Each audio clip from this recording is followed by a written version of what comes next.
Hi, welcome to iAva.ai, Innovate with Authenticity.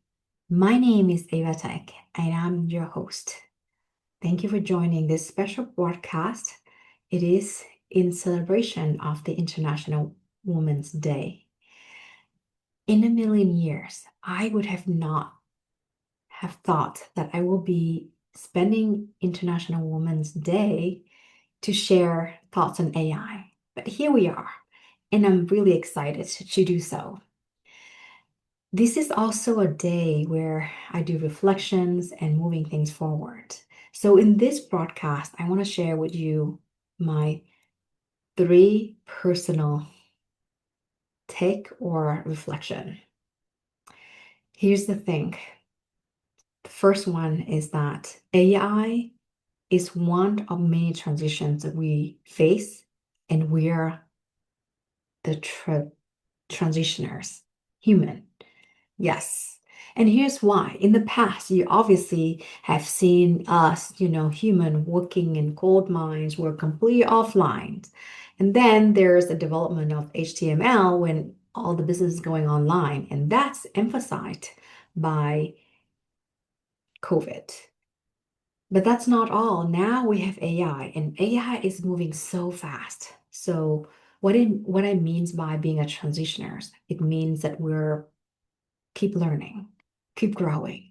And this resonated with me a lot because when I was younger, I left Vietnam. I didn't know a word of English. And that was a very difficult time. And I have transitioned myself, have adapted. And I realized that more than ever, being adaptive, being curious, and being a continuous learner really helped me along the way with my career so far. But during that time, one of my reflection I want to share with you is that if I have to do it over again, please remember to embrace your innate strengths, recognize that, and amplify it. And here's what I mean by that. Even when I was in Vietnam or I left Vietnam, people came to me, friends came to me and say, Ava, actually, I feel very comfortable around you. I want to be your friends. And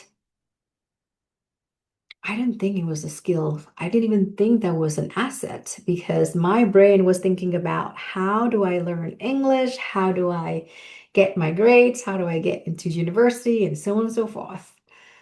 But the moment I start working, I realize that the ability to relate to others, to make people feel comfortable around you, is so important, especially in the work of AI transformation. The reason is because now with AI transformation, we're going to have to work with people across functions. For example, more and more, you're going to have to be working with people from law, legal, from compliance, marketing, engineer, and so on and so forth to align. So what is your strengths? What is your innate strengths? Listen to it. See what people tell you. Even going to ask your friends, ask the people around you, but do embrace it and amplify it, especially in the age of AI. The second reflection I want to share with you is the ability to recognize the white space. Now, what I mean by white space is going beyond trends because by the time trends go to the market, it's good, but it might be a little bit too late. So, looking at the white space, you can think about what problem need to be solved around you. What are some of the research papers being written and even archive? Look into the problems that needed to be solved and then use your expertise, use your AI to amplify it, whether you're an engineer, whether you're extrovert, you're introvert, whether you wanted to solve a problem in your way, go for it. But just remember that the problems need to be meaningful to the people around you. And that's especially important in the age of AI because there's so many tools keep coming at us. There's so many noise, so much noises. So it's important to think about how do we bring these tools combined with your expertise and even build additional expertise to really solve problems. And that leads me to the third reflection is that honing to that desire to help the community around you, around us. Recently, I gave a talk in a Vietnamese community. I was debating, I was thinking, wow, the community has a lot of accomplished people, doctors, business owners, engineers, you name it, CEOs. But then I've seen how everyone chipped in, everyone wanted to help in their own way. And we had a really strong, vibrant community. So I decided, okay, I'm going to share with them what I know about AI. And after my talk, it was a fantastic time because after I facilitated sessions, there's potentially additional initiatives. Parents came to me and say, Ava, we wanted you to come back and give the talk to help our kids to learn how to use AI and use it responsibly. And then other people start talking about how they're expert in finance, how we can also use AI in finance to help maybe the kids to plan their future, things like that. So that's going to make us different from the AI because AI is really good at reinforcement learning, but us, we have the desire, we have the souls, and we have still the life context, the pain that can really help us move us to create new innovation, to collaborate with others, to make a difference. And that's how we can use tools like AI to amplify our human race. So, with that, I love to continue to the next stage. But remember the few things we talk about the ability to recognize and embrace your innate strengths and use it, the ability to learn and look at the white space, curiosity, adaptivity. Think about us as the transitioners. And the last thing is that honing to that desire. What do you want to do to help the community around you? So now let's continue a conversation, a little more technical with Dr. Emily Newhoff. She is the behavior scientist. She's a fantastic human being. She really helped um, organizations with meaningful missions, and she's going to be in a case with Claude Code. So stay tuned and see you soon.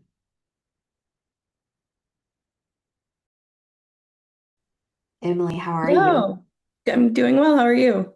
Great. Well, happy International Women's Day. What's your plan for the International Women's Day? Oh, thank you. I will be doing some code review and just kind of doing normal work, so nothing crazy. But how about yourself?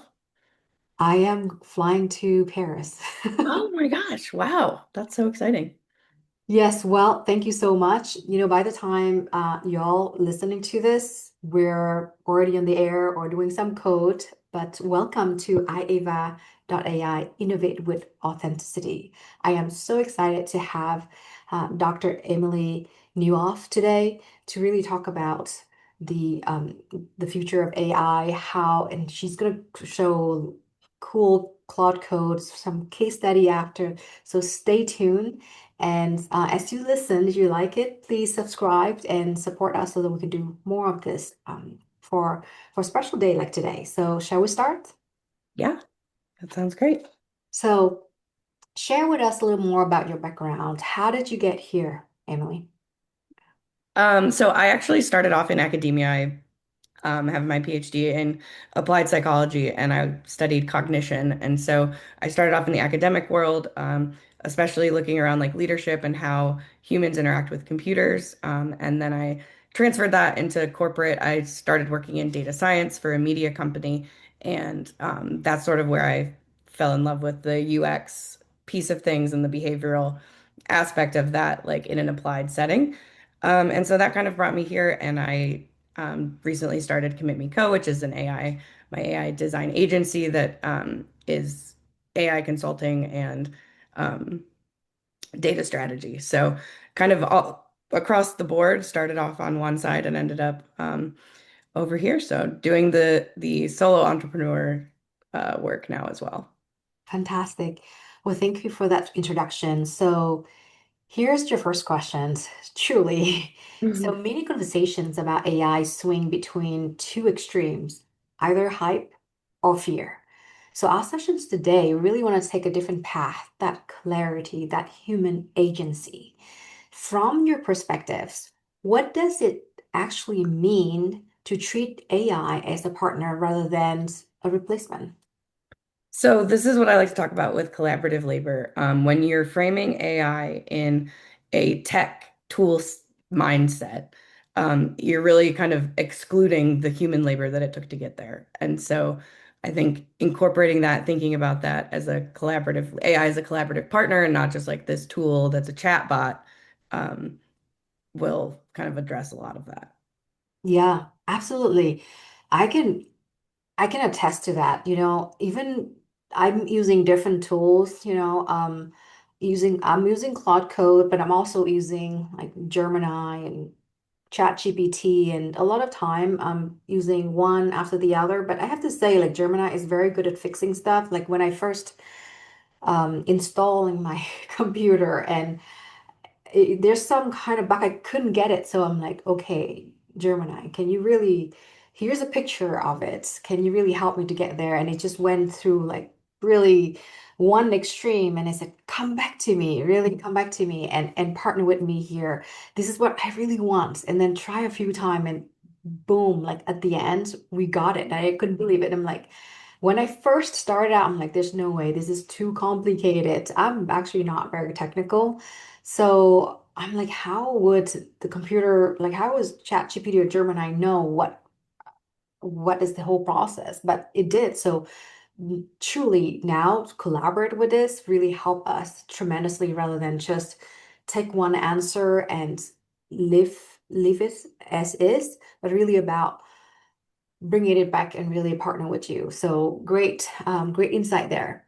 So the second question is that really talking about the shift of intelligent to agency.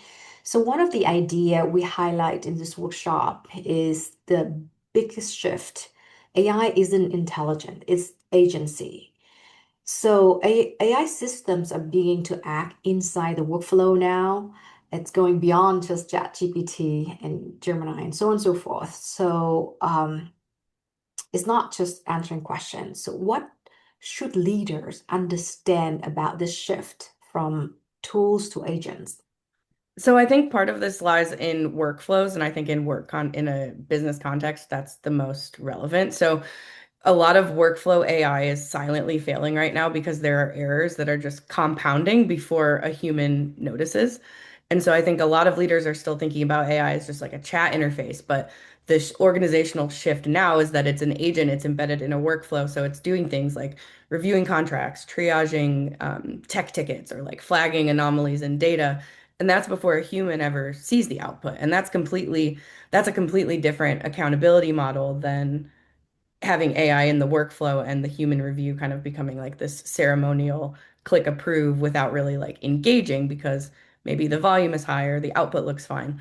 So leaders asking where in our workflow has human judgment actually been replaced, even if a human is technically still in the loop, that's going to help close the gap of like where chat AI is visibly failing. Yes, definitely. As I'm using Claude Code, I've noticed that now we can really upload all our documentations as well. We can use like pull it up from GitHubs and different sources.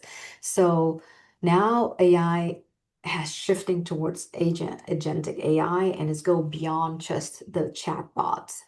And this is really up to us. How do we really train, not train, but inferencing, but also really bringing that system engineering, right? So great insight there. And you did mention human in the loop leadership. So my next question for you is to really emphasize the idea of human in the loop system. So in practical terms, when should humans stay firmly in control when organizations start integrating AI into decision making? So, human in the loop really only means something if the human has enough context, time, and psychological safety to actually intervene and do something about it. Otherwise, you're just sort of having a liability. And so humans need to be in control anytime success is being defined. So like the humans should define what success looks like because AI optimizes for what you measure, but if you let AI define the objective, then you've really already like lost control of that outcome. And so humans need to be the ones to handle the edge cases because AI is trained on patterns and those are things that break the patterns. So the moment a situation is like genuinely new to the AI, human judgment is really the only thing that you have.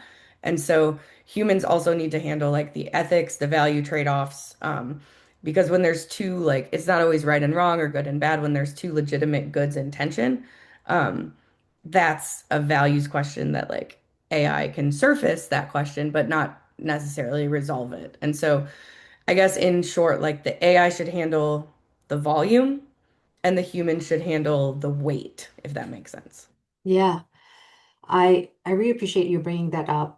The facts that AI is, based on patterns. And I mean, if y'all watching out there and you may even thinking about watching, there's the movie called The Thinking Game, or learning about AI, where it's really about predicting the next words, right? Like it's about like reinforcement learning. It's about um, inferencing. So it has a huge pool of data, and that's why how it can pull from different sources and can really use the next token to really illustrate what it means. So we have to be careful because sometimes, like for example, word apple could mean an apple, it could mean the company, and it doesn't know because it doesn't have the context. This is why it's so important that humans need to be in the loop, especially nowadays. There could be a potential thousand millions of kind of risks that come. And so great segue to the next question. So the next question is really about the risk and passive use of AI. So many professionals today, I expect, to rely on AI outputs they didn't really design and might not fully understand. In your opinions, what are the risks of becoming passive consumers of AI systems? So passive consumption, the way I think about it, is a slow transfer of authorship. Eventually that becomes authorship of your thinking, of your judgment, of your professional identity, and it's giving way to giving that to a system that has no stake in the outcome. And so there are risks to that, and those risks layer. So like skill atrophy, because the capabilities that you're not using, you're going to lose like judgment erosion because your standards are being set by the machine, or like maybe you stop building a coherent view because you're just constantly consuming AI content. And we know that AI content regresses towards the mean. And so people that are just passively consuming the same system, you start to get that groupthink, but it has a very confident voice. And it becomes like this independent work that nobody notices. And so it's not that the AI is thinking for you, but it's that if the risk comes when we stop noticing that we've stopped thinking. Yes, absolutely.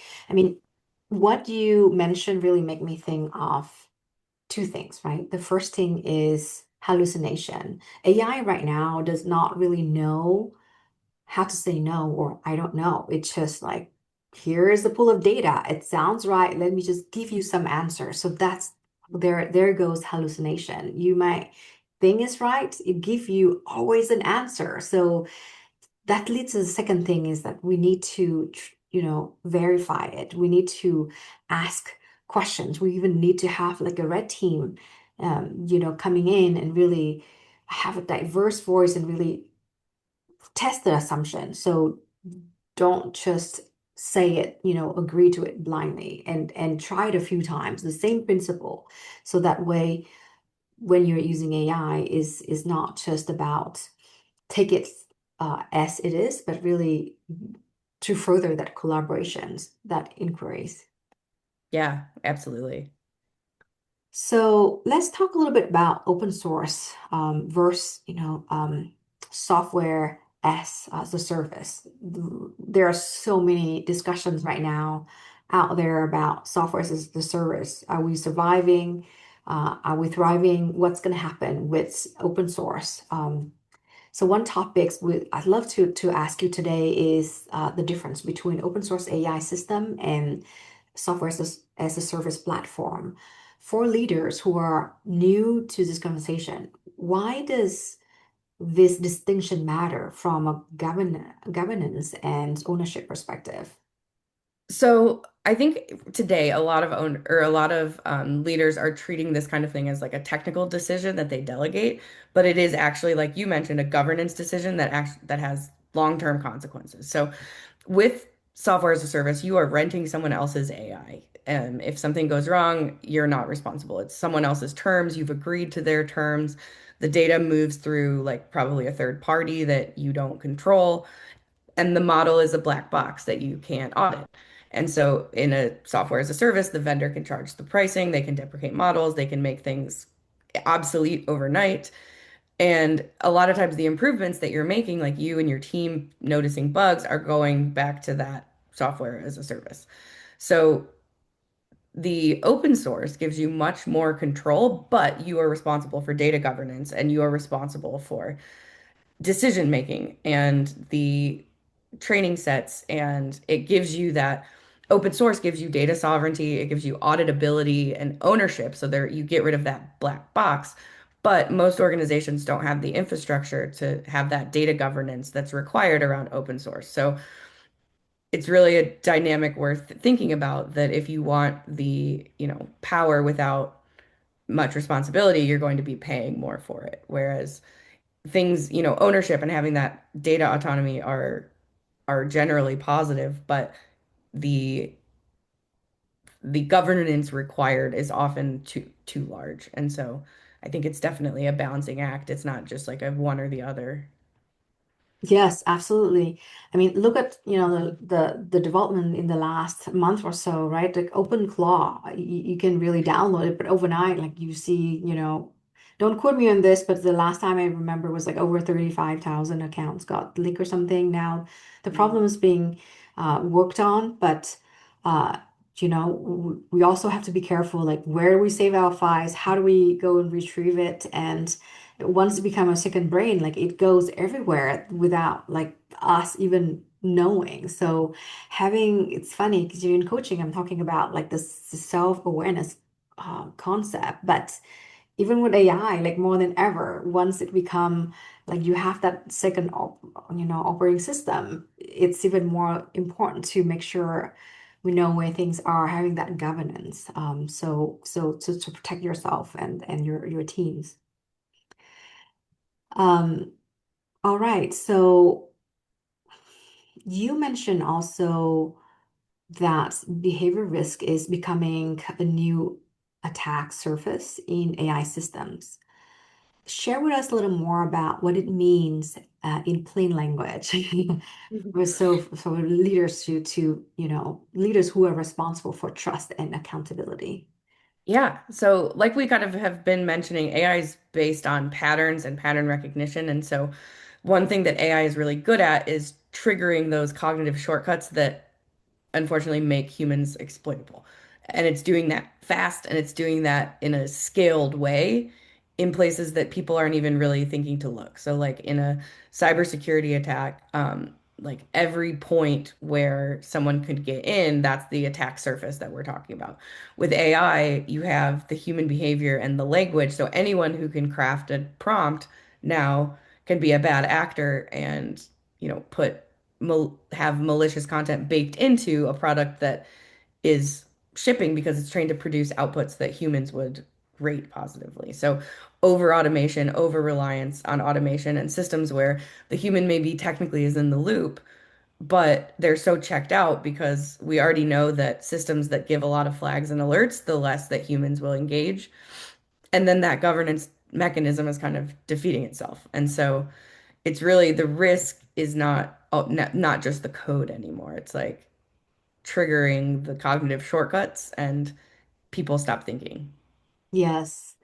I mean, even when I'm teaching now to university students, I make sure I'm using like instructional AI. So there's still AI to help people to prompt, but it's so important to not giving the answer. So the students would have to think about that critical thinking part, like what's some of the questions they can prompt. So that way is it's increased that critical thinking. And even for my clients too, right? Like it's important to even design that prompt, that system thinking into the prompt so that when we're using it, it's conscious. So it's not just giving AI a very superficial surface questions so that it can answer, but always, picking the roles, the task, the constraints. So sometimes actually putting in constraints really help with innovation, I've noticed, and having that structure, creating that context, really help AIs. Yeah, definitely. I see that as well. So you're in the nonprofit space. You've been helping leaders and companies in that space. The next question is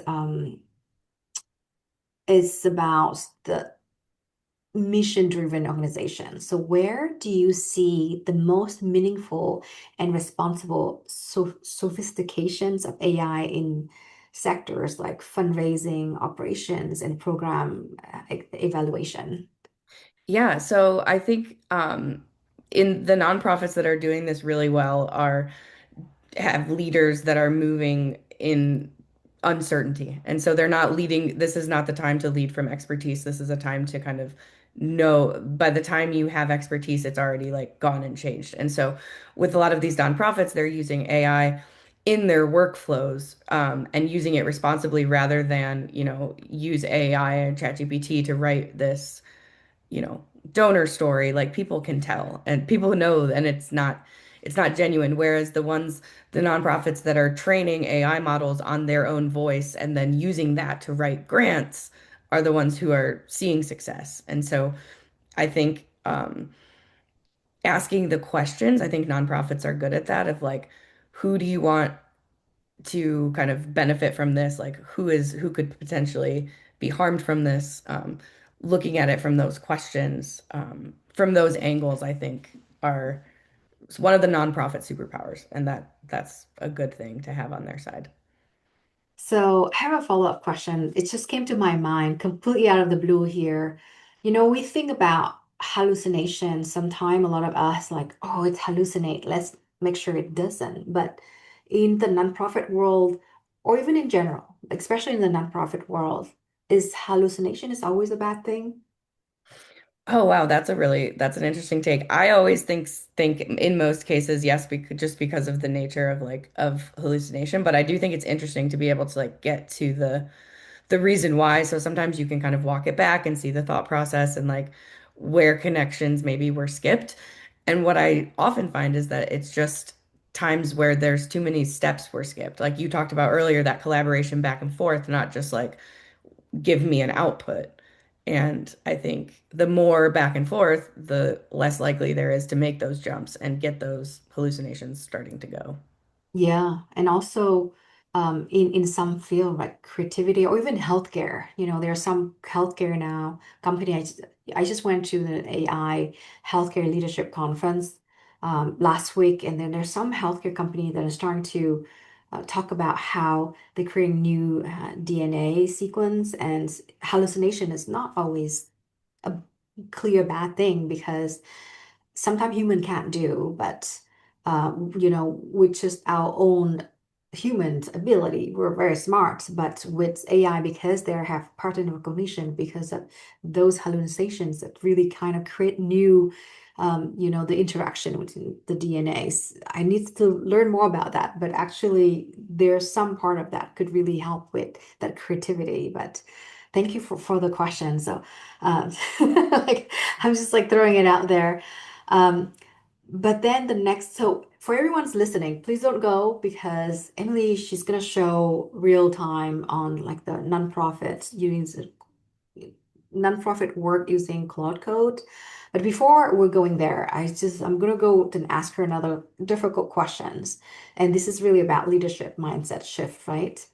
In previous technology waves like cloud, mobile, data, HTML, whatever you call it, the leaders who succeeded weren't necessarily the fastest adopters, but the most thoughtful ones. So what mindset do you think leaders need now as AI becomes embedded in everyday work?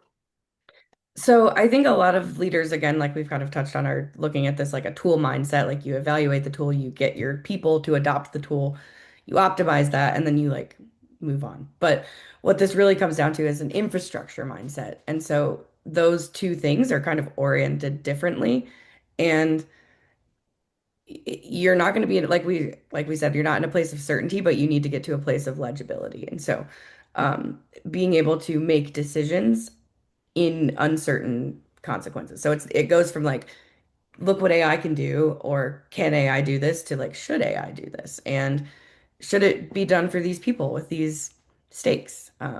You can't control what a model does across like thousands and thousands of micro decisions, but you can train a model on things like value and culture and, expertise over, and curiosity over expertise. And so um, it comes down to like, do you want it to be embedded in everything you do? And if so, like, what does that look like?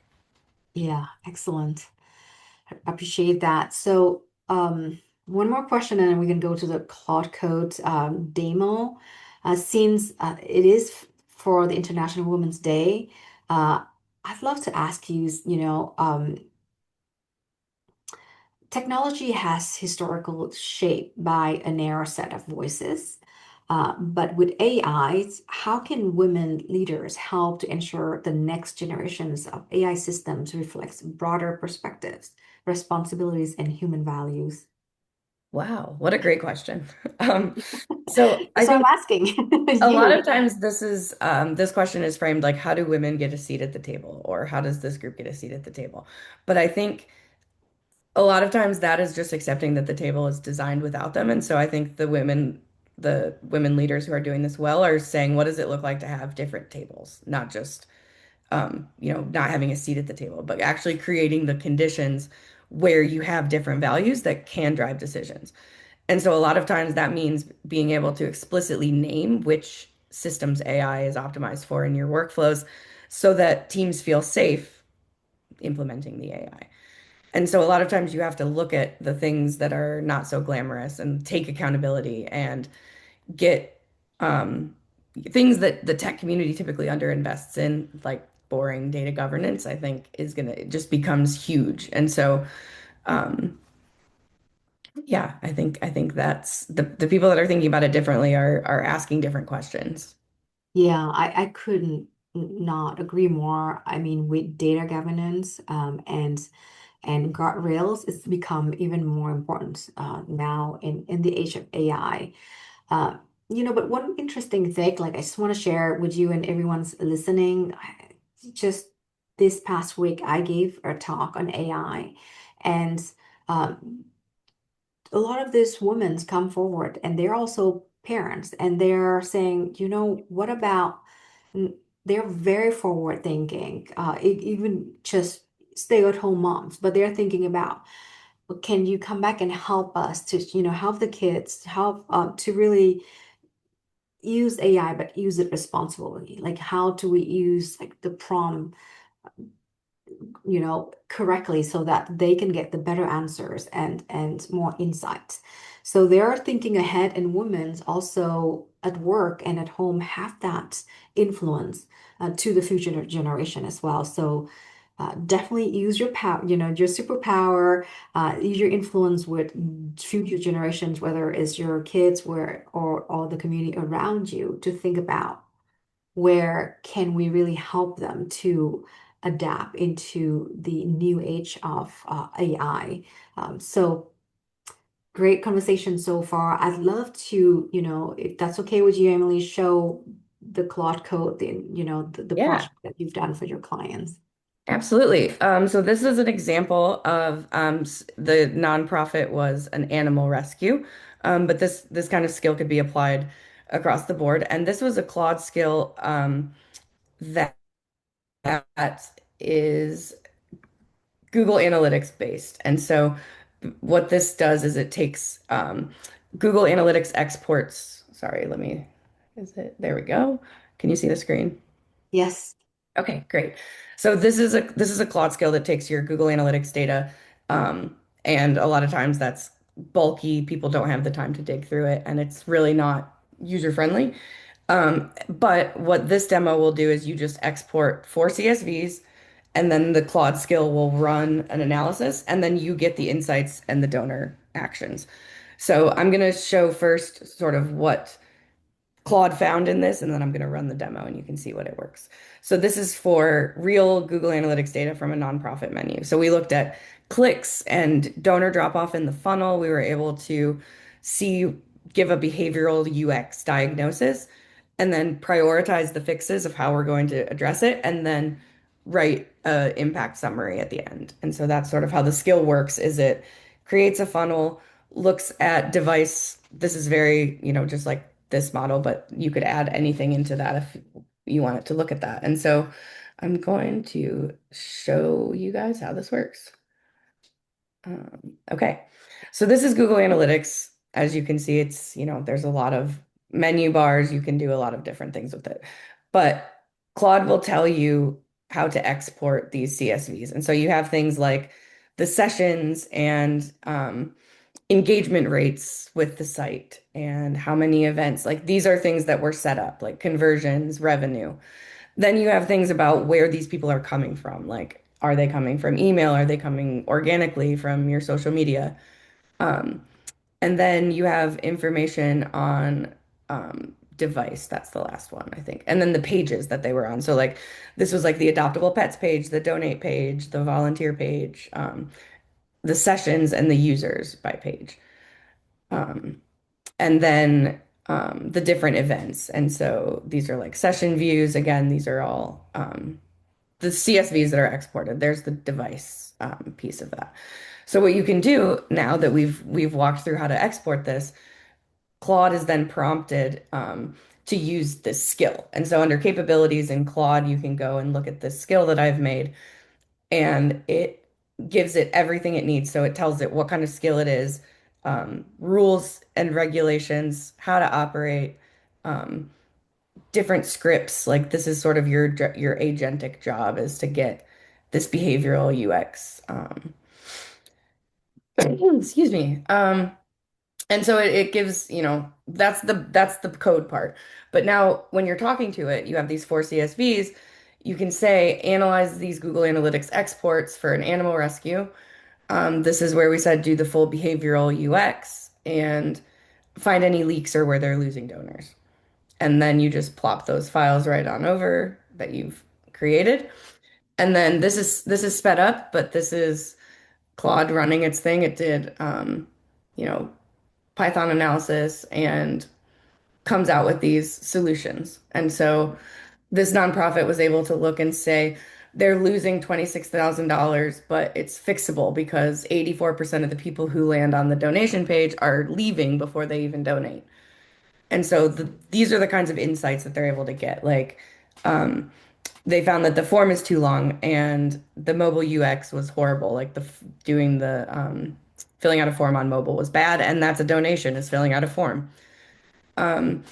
It talked about the button click disconnect, like people that click donate but never get to the page because there might be an error or somebody abandons the form. We also were finding that the biggest driver of traffic was mobile, but mobile converts poorly, and that tells you something about the design. So this skill is able to kind of synthesize all these pieces of data at once and then come up with a prioritized list of like, so this is saying like your email is gold. So keep doing that. Here's your revenue per email session. Like here's what to start, stop, and continue doing. And it gives you a timeline, and those are prioritized. So then it gives you the funnel optimization, where they've like all of these things have now been prioritized and shown sort of how you fix it. Um, and then it gives, at the end, it gives like a template for a high converting email to send to those email people. Here's some implementation timelines that might be helpful. Critical fixes, do this first. And so this is really like collaborating with Claude. Claude is kind of coaching you through it, telling you what to, how to export these CSVs, and then kind of helping you to understand the insights and like what to do about them. Um, so that's just one example of a Claude skill that we've implemented for nonprofits, but there are many. Yeah, fantastic, Emily. Thank you so much for sharing that. If you're a nonprofit out there, reach out to Emily. So, before we end today, what would be one thing, in celebration of the International Women's Day, as we're celebrating this event, what would you like to tell audience who are listening? So I want to tell everyone that is listening, just to kind of keep an open mind and just like you know a lot more than you think you do. I think one of the big things, especially with AI, is it can make us feel like we don't have that intelligence. And it's because our thoughts are not organized with M dashes and emojis and a nice bulleted list. But that doesn't mean that your thoughts are not valuable. And it doesn't mean that your critical thinking skills are not of value just because AI can do it faster. Um, it can be faster and wrong, and it can be like better at being wrong. So I think keeping that trust in yourself in the world of AI, is a challenge that I just want to kind of put out there for everyone to kind of think about. What a great way to end. So everyone, essentially what I got from your message, like being adaptive, being curious, and also knowing that AI can do a lot, but not so fast, right? Because we're human, can really have that thinking, that soul, that brain that come into it. So thank you again. And if people want to reach out to you, how do they do it and where do they find you? Yeah, so we can share the link to the consulting firm. We actually have a workshop coming up on the 19th for Claude for mission-driven organizations. So we can definitely provide that, but you can get a hold of me on LinkedIn. Um, yeah. What a fantastic conversation. Thank you again. Thank you for everyone for listening. Happy International Women's Day. And thank you for listening into iava.ai, Innovate with Authenticity. If you really like this talk, please subscribe. It means so much for us. And with that, have a fantastic week. See you next time. Hi, thank you.